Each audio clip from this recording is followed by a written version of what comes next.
There's a quiet, unspoken war happening every single day wherever American tourists meet British history.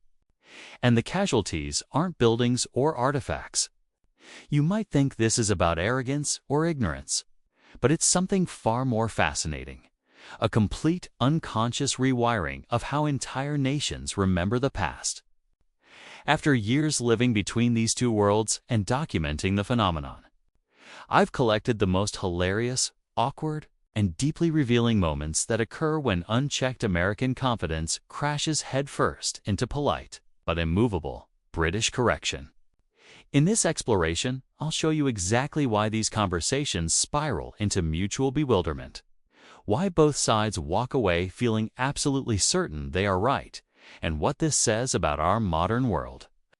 More importantly, I'll reveal the underlying psychological and educational systems that fuel this endless, friendly friction. It all begins, innocently enough, with a simple, offhand comment that somehow detonates with the force of a cultural grenade, leaving everyone stunned and slightly offended.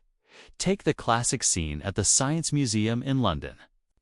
The air is thick with the hum of curiosity. A friend visiting from the States, let's call him Dave, because of course it's Dave, stands before the magnificent, brass and iron intricacy of Charles Babbage's difference engine. His eyes widen with genuine admiration. "Incredible," he says, his voice carrying that particular transatlantic resonance. So ahead of its time. You can just feel the pure American ingenuity. You can almost hear the record scratch in the minds of the British family standing right beside us. They freeze mid-observation. The father's hand tightens around his laminated guidebook.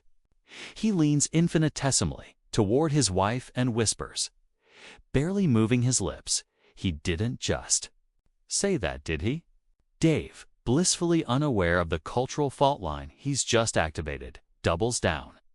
He gestures expansively. "I mean, look at this craftsmanship. You can totally see where Silicon Valley got its original spark. The DNA is right here." The British mother subtly shifts her children a step backward, as if shielding them from a benign but contagious idea. That's the precise moment the correction arrives. It's never a shout. It's not even overt frustration. It is a calm, surgical, and utterly terrifying strike of factual clarity. The British father turns a model of restrained civility. "Sir," he begins, enunciating each syllable with the care of a bomb disposal expert. "Babbage. Born in London, lived in London, worked in London, buried in London, never once, to the best of our historical records, set foot on your continent." He delivers this not as a rebuttal, but as a simple statement of atmospheric fact, like noting that the sky is gray. Dave's response is the key to the whole dynamic. He doesn't argue the point. He simply shrugs, a gesture of supreme ontological confidence. "Semantics," he replies with a dismissive wave. The spirit of it, the visionary drive. That was American. The British family doesn't argue further. They offer a tight, collect a nod gesture that somehow combines pity, exasperation, and profound disappointment to retreat into the next gallery. Their faith in the global dissemination of basic education visibly, audibly shattered. This isn't an isolated incident. The pattern repeats itself in the most quintessentially British of settings, the cozy, dimly lit pub. The air smells of hops and old wood. My colleague, visiting from Houston, is enthusiastically tucking into a plate of fish and chips. Between bites, buoyed by the convivial atmosphere, she decides to hold forth on the origins of industry. "Steam power," she declares, tapping her pint glass for emphasis. That was an early American triumph, really. Those coal towns in Pennsylvania, the drive to connect a continent. That's what changed everything. My British boss, a man of measured temperament, slowly sets his own pint down on its coaster. He doesn't look angry. He looks like a librarian who has just heard someone claim the Dewey Decimal System was invented by a rodeo clown. "Stevenson," he says, the name hanging in the air. George Stephenson, Newcastle, the rocket. He taps the solid oak table with his index finger. This is where it began. Right here. My colleague from Texas laughs, a bright, breezy sound that brushes the correction aside. Sure, you all built the prototype, the little toy train, she concedes generously. But we built the industry. We scaled it. We made it matter. The silence that crashes down over our table isn't merely an absence of sound. It is a dense, palpable substance, heavy with the weight of centuries of quiet.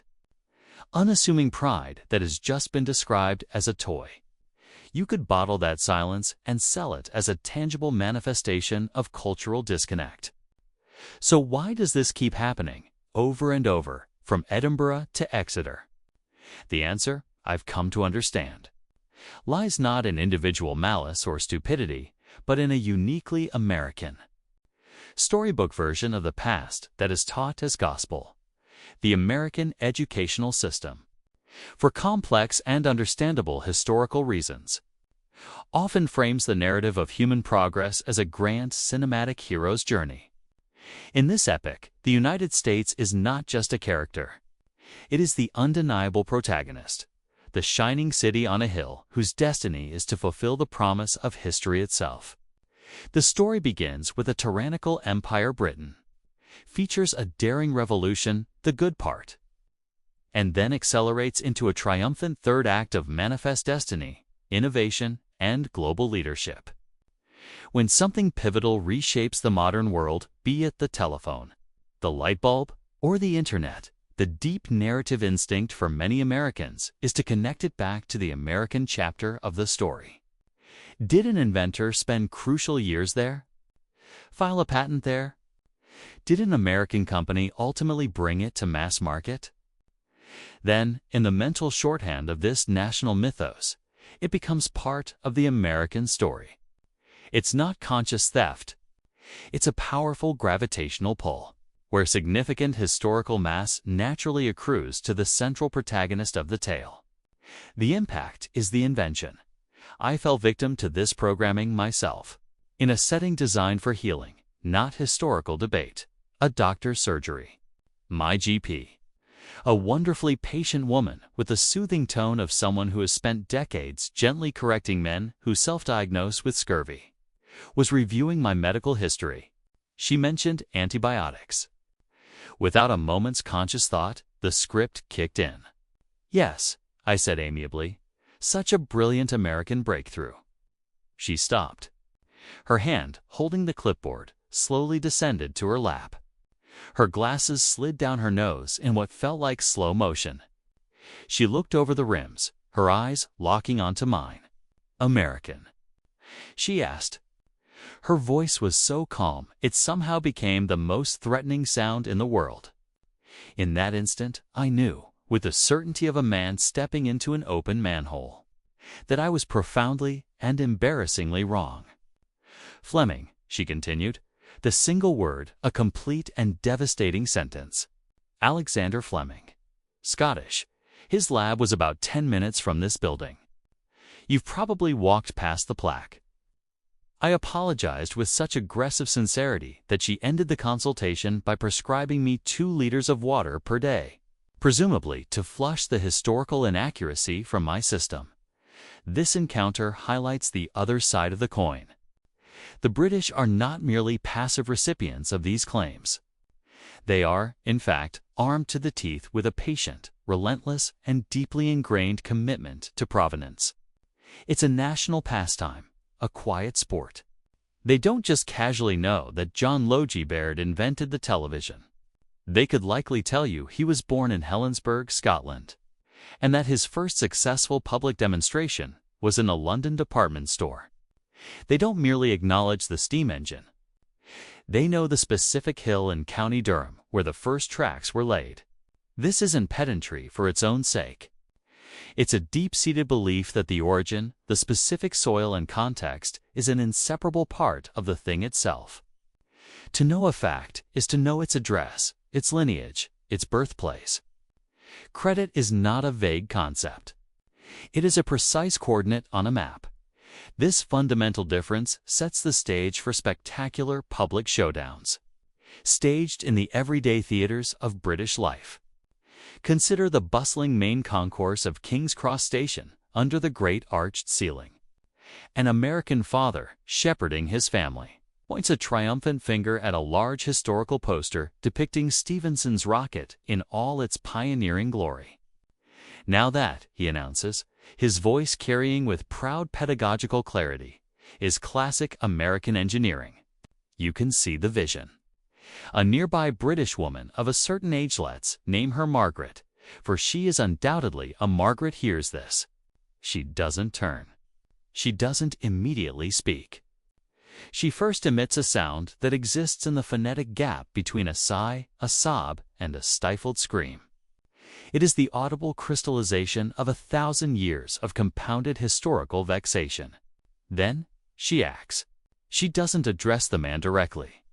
Instead, she speaks to the universe as if appealing to a higher court of historical justice. It's named, she declares clearly, for a man from Newcastle, George Stephenson. A British engineer, the American dad turns, bemused but unfazed by this unexpected interjection from the chorus. He smiles, a picture of cheerful reconciliation. Well, he says, as if explaining a simple truth to a child, Britain was basically America's prototype back then. You all were the early R&D department. Margaret does not yell. She does not argue. She simply sits down on a nearby bench. She is a warrior who has not been bested in battle, but who has been confronted with a form of weaponry cheerful, confident irreverence for which her centuries of defensive training simply have no counter. She is defeated by a logic she cannot even comprehend, let alone engage with. When these skirmishes move from transport hubs to the ultimate arena of British factual combat, the stakes become existential. I speak, of course, of the pub quiz. Picture it. A low-ceilinged room, hazy with warmth, every table tense with concentration. The quizmaster, a local legend with a dry wit, clears his throat for the final question in the history round. Right then, he intones, "Who pioneered the first functional, publicly demonstrated television system?" Before he can even finish the sentence, before any of the regular teams can confer, an American tourist leaning against the bar bellows out, fueled by Thursday night conviction and a pint of bitter, "RCA, that's an American company." Obviously. The effect is instantaneous and total. The entire pop, every local, every regular turns toward the voice in a single, synchronized motion, like a flock of starlings sensing a predator. The room plunges into a silence so profound, so absolute. You can hear the gentle plink of condensation dripping from a cider glass onto a wooden tabletop. The quizmaster doesn't flinch. He doesn't smile. He merely adjusts his glasses and peers at his card. John Logie Baird, he states, flatly, Scottish inventor, demonstrated it in London in 1926. The tourist, immune to the atmospheric pressure of 40 judging stares, frowns in genuine, confused skepticism. He shakes his head slightly. "Nah, I'm pretty sure you're mistaken on that one. I learned about RCA, that collective, sharp British inhale you can almost feel in the air. That isn't just shock. It's the sound of 1,000 retired history teachers. From Land's End to John O'Groats, weeping simultaneously into their marking books. From the British perspective, the tourist isn't just wrong. He is committing a kind of civic vandalism. Correcting him, therefore, isn't rude.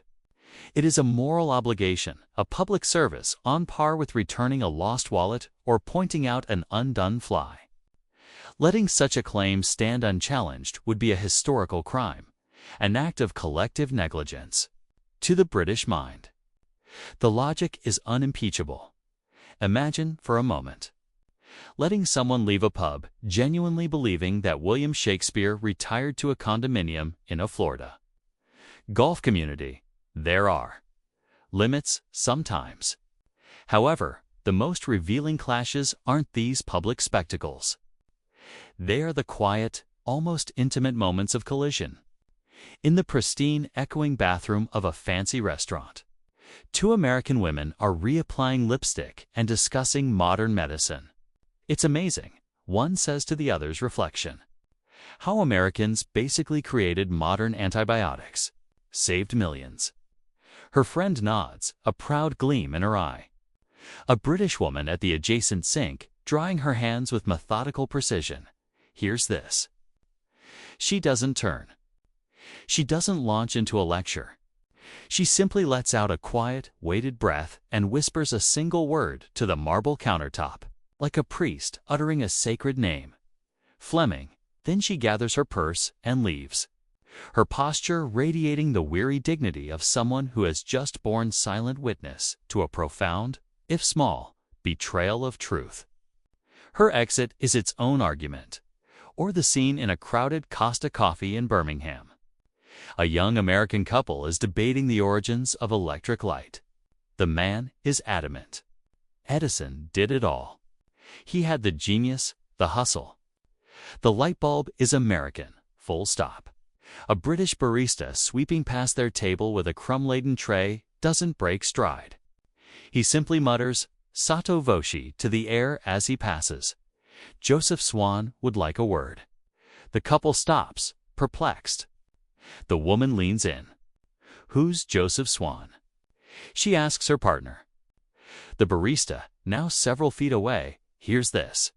He pauses, closes his eyes for a brief second.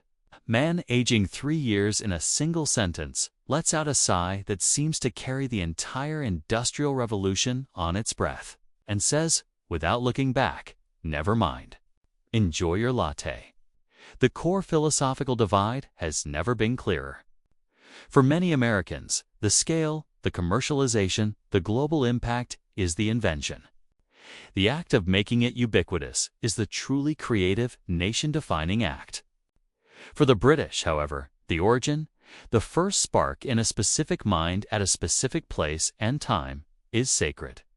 It is the foundational truth from which all else flows. To confuse the amplifier with the composer is not just an error. It is a category mistake. This fundamental difference doesn't stay in museums or pubs. It follows you home, right to the family dinner table, transforming a peaceful meal into a law-grade diplomatic incident. I was invited to my British girlfriend's family home for a classic Sunday roast. The atmosphere was warm, all gravy and gentle teasing. Her father, a man who reads biographies of Victorian engineers for fun, brought up the telephone. Bell, he mentioned casually while passing the peas, a fascinating Scot, really? Quite the character. Seeing an opportunity to bond, to participate, I chimed in with what I thought was a generous, bridge-building observation. Right, I said, nodding sagely. And then America perfected it. Took that core idea and made it a global system. The table did not erupt. There was no shouting. Instead, a silence settled, different from the pub silence. This was a domestic, familial silence, thick with unspoken history. My girlfriend's grandmother, the matriarch, slowly laid down her fork and knife. She placed them parallel on the plate with a quiet, definitive click. She looked at me, not with anger, but with a profound, almost regal sorrow. Scotland, she said, her voice a soft but unyielding whisper. Invented it, dear. I began to backtrack, to waffle about beautiful transatlantic collaboration. The synergy of British brains and American brawn. Her uncle, a man who had thus far only spoken about the weather, took a long sip of his wine, set the glass down, and sighed to the ceiling. And this is why the empire dissolved. The psychological loop was now visible to all. American confidence, a taught and celebrated trait, a muscle flexed from childhood. British correctness, a demanded and ingrained reflex, a duty to the factual record. Put them together in a closed room, and you get a peculiar kind of historical Aikido, a martial art where no one is ever thrown to the mat. But everyone leaves the encounter feeling distinctly off balance and vaguely sore. The pattern is relentless. A software bug in the cross-cultural operating system. From the jet engine, Frank Whittle, British. Patented 1932, the very framework of our digital lives. The World Wide Web, Tim Berners-Lee, conceived and developed at CERN. But born a Londoner, the script is the same. I was once crammed into a Central Line carriage on the London Underground during rush hour. An American student, trying to impress his friends, proclaimed loudly that modern systematic medicine was fundamentally an American field, a product of their superior can-do spirit. A British woman standing next to him, crushed against the door with a heavy Tesco bag digging into her shin, didn't turn her head. She simply murmured, so only those in the immediate vicinity could hear. Alexander Fleming walked these streets. The American student beamed, hearing not a correction but an affirmation. Exactly, he said brightly. And America made it global. We scaled it for the world. The British woman offered a thin, tight smile that didn't reach her eyes. So did cholera love, she replied softly, as the doors hissed open at Oxford Circus. The disconnect, you see, is not merely a quibble over who did what first. It is a profound philosophical divergence on what history itself is for. Is history primarily a narrative of ultimate triumph, a story of who finally brought the idea to the glorious global finish line? Or is it a meticulous, archivally obsessed record of first steps, of precise origins, of the initial spark in a specific human mind? This is not to say the American perspective is without its own powerful logic and truth. The United States, in the 19th and 20th centuries, performed an unparalleled feat. It industrialized, scaled, marketed, and democratized countless world-changing innovations. It built the factories, the distribution networks, the cultural narratives that made these inventions part of global daily life. This is a monumental achievement, a form of creativity in its own right. But to the British ear, attuned to the subtleties of provenance, this can sound like crediting the loudest, most powerful amplifier in the concert hall while forgetting the name of the composer who wrote the symphony. It's a clash of two powerful, deeply rooted cultural temperaments, one future-facing, obsessed with legacy and world-changing impact, the other historically rooted, guarding the provenance and the precise coordinates of the initial idea as sacred. If you've ever found yourself in one of these conversations, either doling out the cheerful confidence or administering the polite correction, you'll recognize this silent war. It's a friction born not of animosity, but of two equally valid, yet irreconcilably different ways of telling the story of us. If this deep dive into the mechanics of this friendly, fact-based conflict has made you see your own conversations in a new light, then you understand the mission of this channel. We explore the hidden frameworks that shape how we think, argue, and understand our world. If that journey is valuable to you, please show your support. Liking this video actively tells the algorithm that you crave more content that digs beneath the surface. And it is the single greatest way you can help Winds of Thought continue to bring these curious XCOs, mind-expanding conversations, right to your screen. The battle for the past continues in quiet corners everywhere, but understanding it is the first step toward a truce.